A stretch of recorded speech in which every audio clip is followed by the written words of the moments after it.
Luc 11, verset 1er jusqu'au verset 4.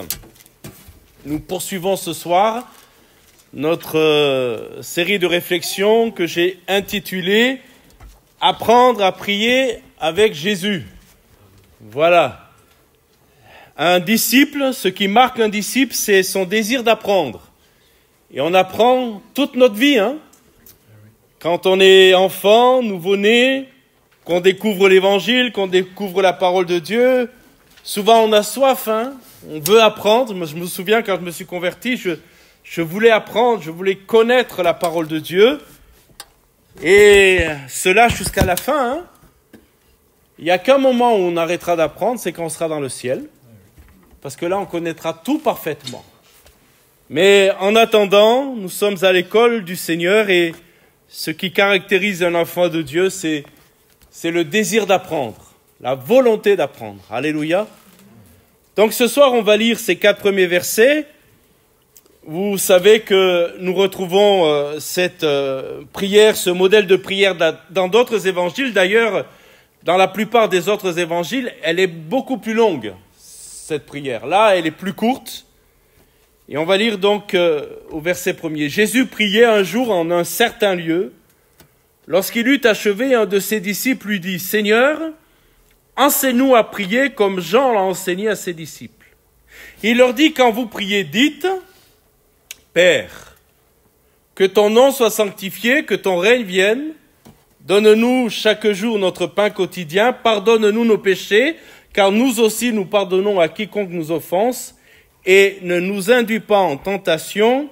Amen. » Mais relisons le verset 2. Quand Jésus introduit ce modèle de la prière, il va dire, quand vous priez, dites « Père, Père ». Alors bien sûr, nous sommes des habitués de cette prière, même si nous découvrons l'Évangile, si nous avons grandi dans une famille catholique, on nous a appris peut-être le Notre Père.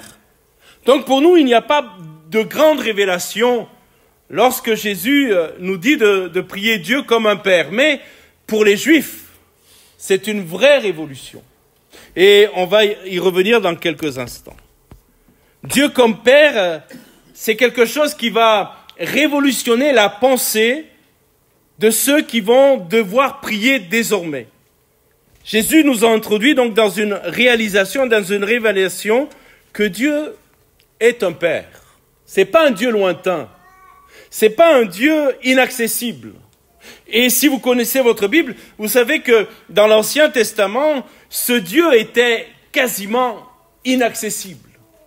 Il était réservé aux grands souverains sacrificateurs, une fois l'an, d'aller, vous le savez, dans le lieu très saint, après tout un cérémonial, et il y avait ce grand voile, ce grand rideau qui séparait le lieu saint du lieu très saint. Ce rideau, d'ailleurs, vous vous souvenez, qui a été déchiré de haut en bas lorsque Jésus est mort sur la croix. Mais dans l'Ancien Testament, on ne s'approchait pas de Dieu comme cela. Et surtout, l'idée que Dieu soit notre Père personnel, individuel, est une vraie révélation. Ça nous semble rien lorsque Jésus dit cela, parce que, je répète, nous sommes habitués à cette prière, mais c'est une vraie remise en question de tout ce que le peuple de Dieu a acquis comme connaissance, comme façon de s'approcher de Dieu jusqu'à la venue de Jésus. Jusqu'à la venue de Jésus, Dieu était Dieu, il était inaccessible, et s'il était Père, il n'y avait pas toute la portée qu'il y a désormais avec la Nouvelle Alliance. Il n'y a que 2 versets dans l'Ancien Testament qui présentent Dieu comme un Père. 2 versets seulement. Le premier, si vous avez vos Bibles, vous pouvez le lire avec moi, se trouve dans Ésaïe 63, 16. Ésaïe 63, 16. Voici ce que dit le prophète. « Tu es cependant notre Père, car Abraham ne nous connaît pas et Israël ignore qui nous sommes. C'est toi, Éternel, qui es notre Père, qui dès l'éternité t'appelle notre Sauveur. » Et là, il n'est pas le Père de l'individu.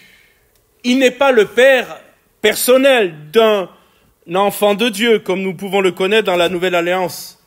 Il est le Père d'une multitude, il est le Père d'un collectif, il est le Père d'un peuple, mais pas le Père d'une personne. Et le deuxième endroit où on trouve Dieu comme Père, c'est dans Psaume 103, 13. Toujours si vous avez vos Bibles, cherchez avec moi. Psaume 103, 13. Comme un père a compassion de ses enfants, Psaume 103, 13, comme un père a compassion de ses enfants, l'Éternel a compassion de ceux qui le craignent. Et là, remarquez, c'est une image.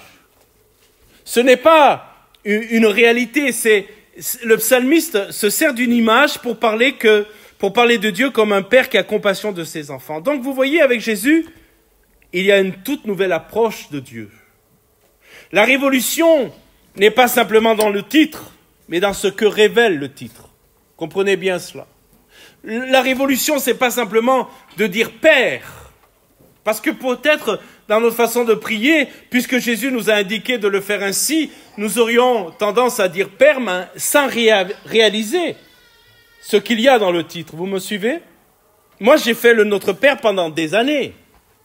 J'ai fait cette prière sans la comprendre, et je peux vous dire ce soir, à ma honte, mais je n'avais pas eu la révélation, que je ne prenais pas conscience quand je priais Dieu qu'il pouvait être mon papa, mon père, qu'il était mon père.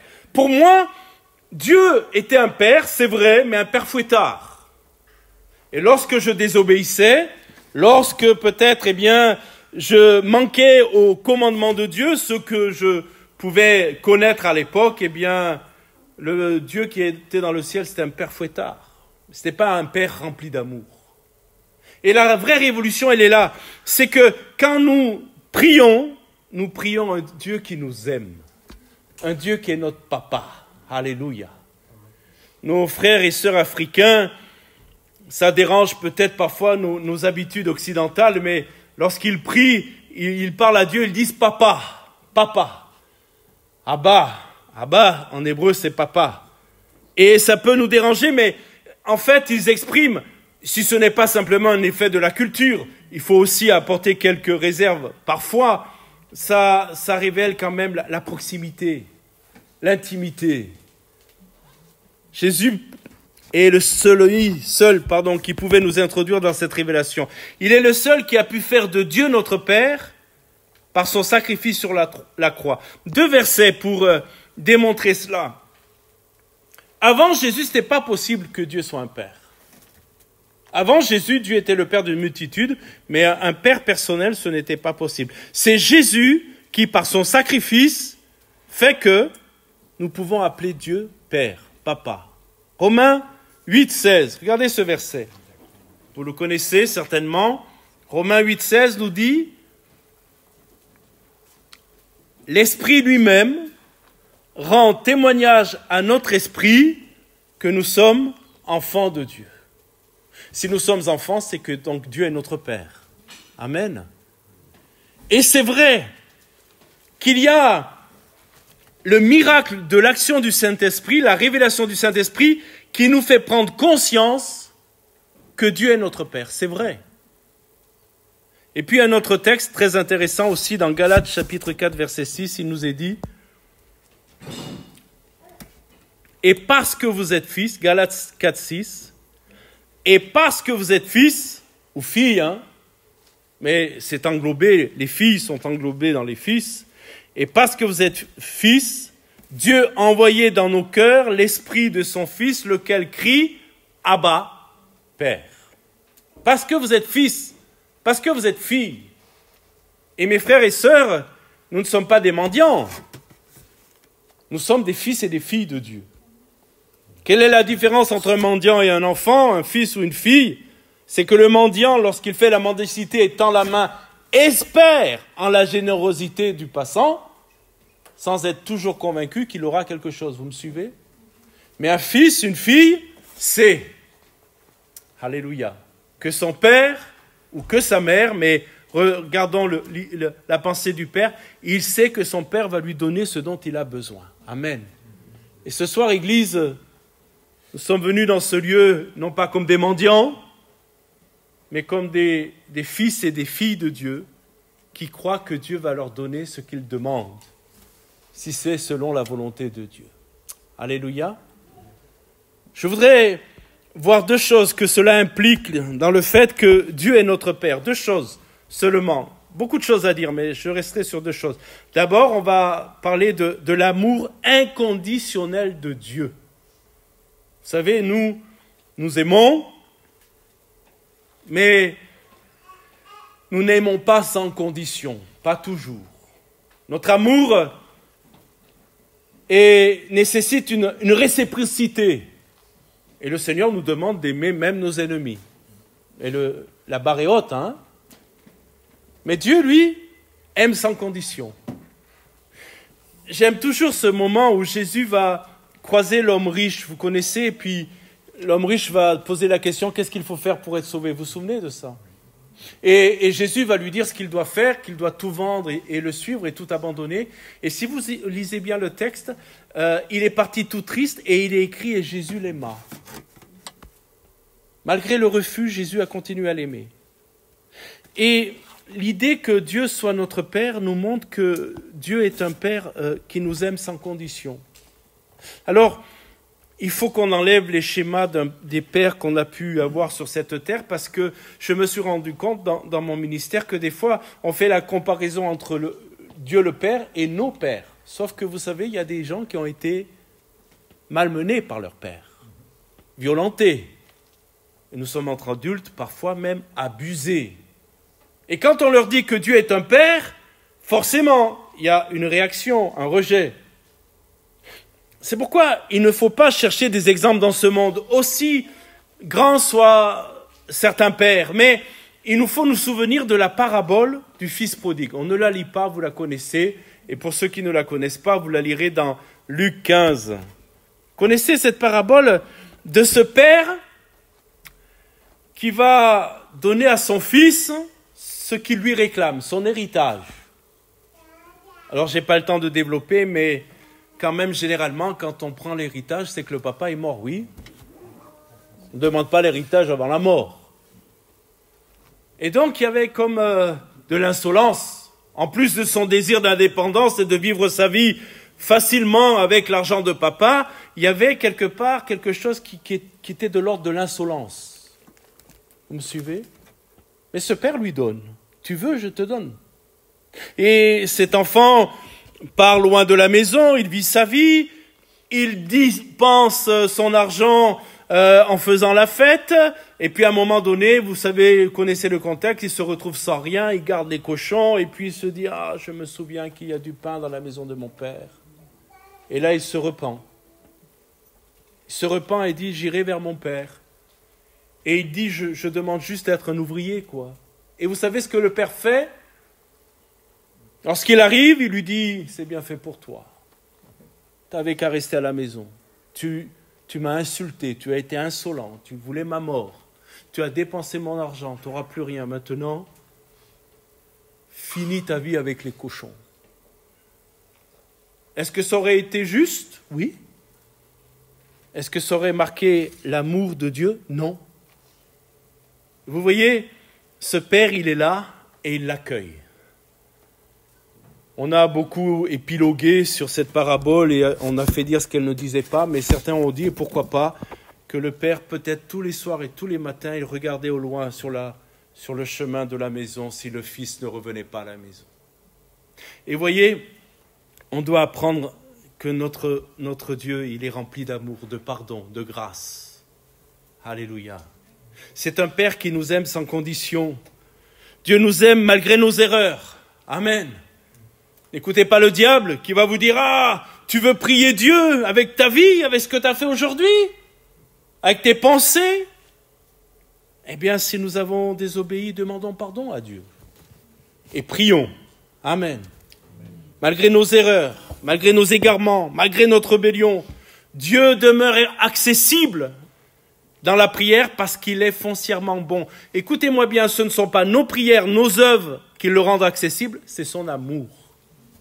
Pas parce qu'on prie que Dieu est accessible.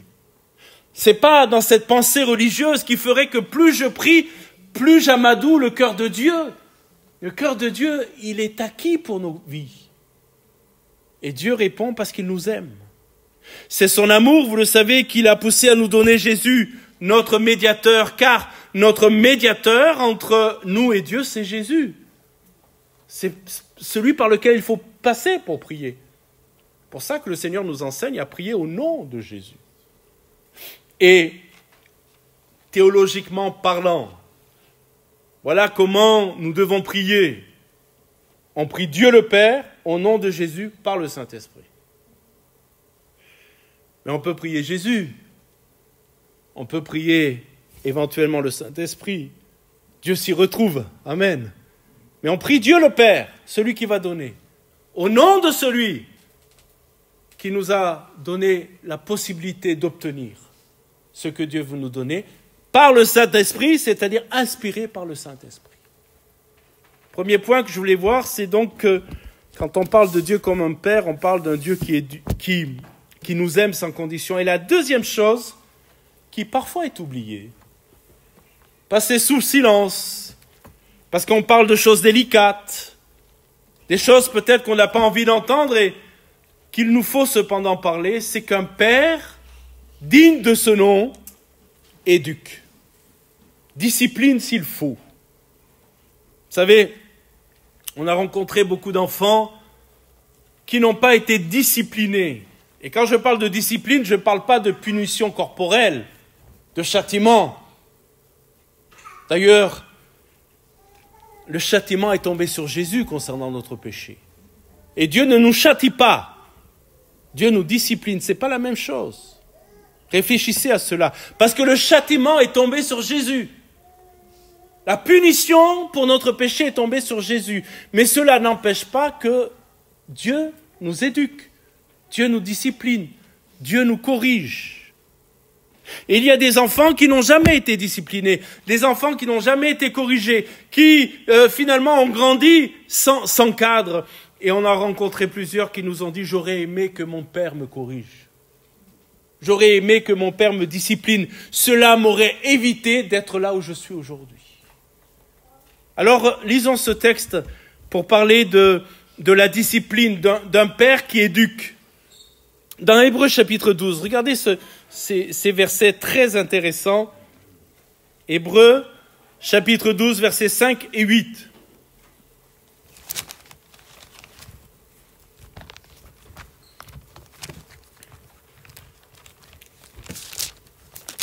Hébreux chapitre 12, versets 5 à 8. Nous lisons. « Et vous avez oublié l'exhortation qui vous est adressée comme à des fils. Mon fils, regardez bien, ne méprise pas le châtiment du Seigneur et ne perds pas courage lorsqu'il te reprend. Car le Seigneur châtie celui qu'il aime. Et il frappe de la verge tous ceux qu'il reconnaît pour ses fils. Supportez le châtiment. » Littéralement, c'est la correction. C'est comme des fils que Dieu vous traite. Car quel est le fils qu'un père ne corrige pas? Mais si vous êtes exempts du châtiment auquel tous ont part, vous êtes donc des enfants illégitimes et non des fils.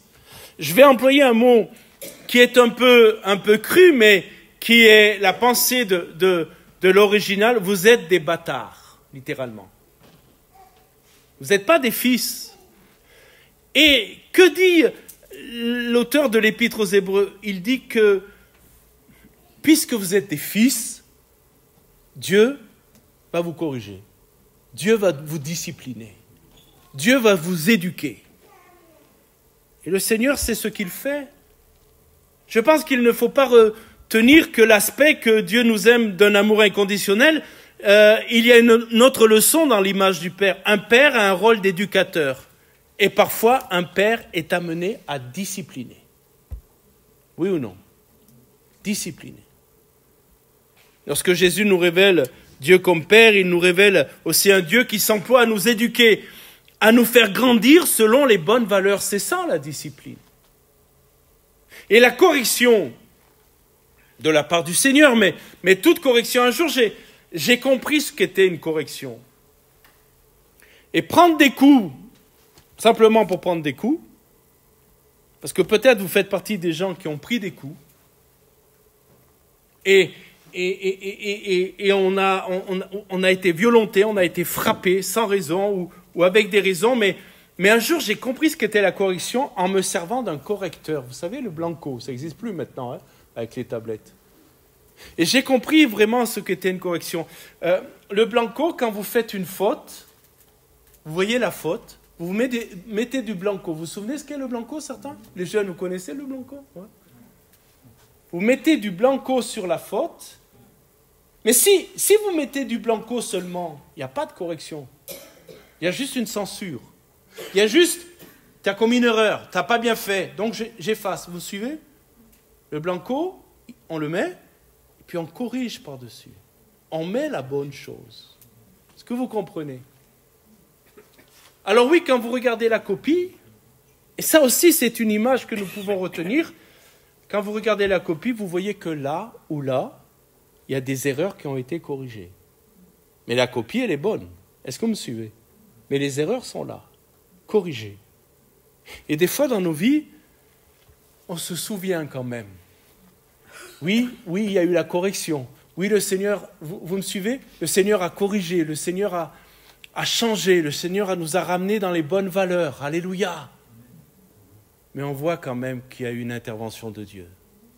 Alors on peut la regarder simplement en se décourageant, ou on peut la regarder en disant « Oh, merci Seigneur, merci Papa, merci mon Père de m'avoir corrigé à ce moment-là. Amen. C'était le bon moment, il fallait que tu le fasses. » L'amour de Dieu le poussera toujours à nous reprendre et non pas à fermer les yeux en nous laissant dans nos fautes. Dieu n'a pas un amour sentimental, écoutez-moi bien, ni laxiste. Cet amour nous conduirait tout droit en enfer. Vous savez, Dieu nous aime trop pour ne pas nous dire que nous sommes pécheurs. Dieu nous aime trop pour se taire sur nos manquements. Je prends souvent cette image, je vais aller vers ma conclusion et on va passer du temps à la prière. Je prends souvent cette image, imaginez que vous soyez atteint d'un cancer. Et puis vous allez voir votre médecin et le cancer est tout à fait à son début et votre médecin sait que si on met en place une chimio, une thérapie, eh bien il y a de grandes chances que vous en sortiez. Mais votre médecin, il ne veut pas vous faire de peine. Donc il dit, je ne vais pas faire de peine. Je ne vais pas lui dire. Et puis les jours passent, les semaines passent, les mois passent, vous perdez du poids, vous commencez à aller de moins en moins bien, et à un moment donné, devant l'évidence, le médecin vous dit, ben oui, vous êtes atteint d'un cancer. Il y a 7 mois que je le sais, 6 mois, 7 mois. Mais je n'ai pas voulu vous faire de peine. Alors je ne vous l'ai pas dit. Et si vous me l'aviez dit il y a 7 mois, et on aurait mis un traitement en place et vous auriez pu guérir. Je ne vous souhaite pas d'avoir ce type de médecin. Et parfois, le monde croit que Dieu... Voilà, Dieu est tellement amour qu'il ne doit pas discipliner, il ne doit pas dire ce qui ne va pas. Notre Dieu nous aime trop pour ne pas nous dire ce qui ne va pas. Alléluia. Notre Dieu nous aime trop pour se taire et nous laisser partir en enfer sans nous permettre d'avoir la guérison de notre péché. Et la guérison de notre péché, elle est à la portée de la repentance. Seigneur, pardonne-moi. C'est tout ce que Dieu nous demande. Un cœur sincère. Seigneur, pardonne-moi. Alors l'intervention de Dieu, et je vais conclure, on va prier. L'intervention de Dieu, mes bien-aimés, a toujours un but éducateur. À chaque fois que nous disons notre Père, nous devons accepter 2 choses. Dieu nous aime sans condition. Alléluia. 2e chose, Dieu nous reprend, Dieu nous éduque, Dieu nous transforme. Alléluia. Et vous savez, Dieu est un bon Père. Amen. Un bon papa. Alléluia. Mais des fois, il faut qu'il nous mette une petite fessée. Hein? Dans Hébreu, vous le méditerez, mais il dit, mais si vous étiez des bâtards, Dieu ne vous ferait rien. Dieu ne vous corrigerait pas, mais parce que vous êtes des fils, parce que vous êtes ses enfants, alors il corrige. Alléluia. Acceptons la correction de Dieu.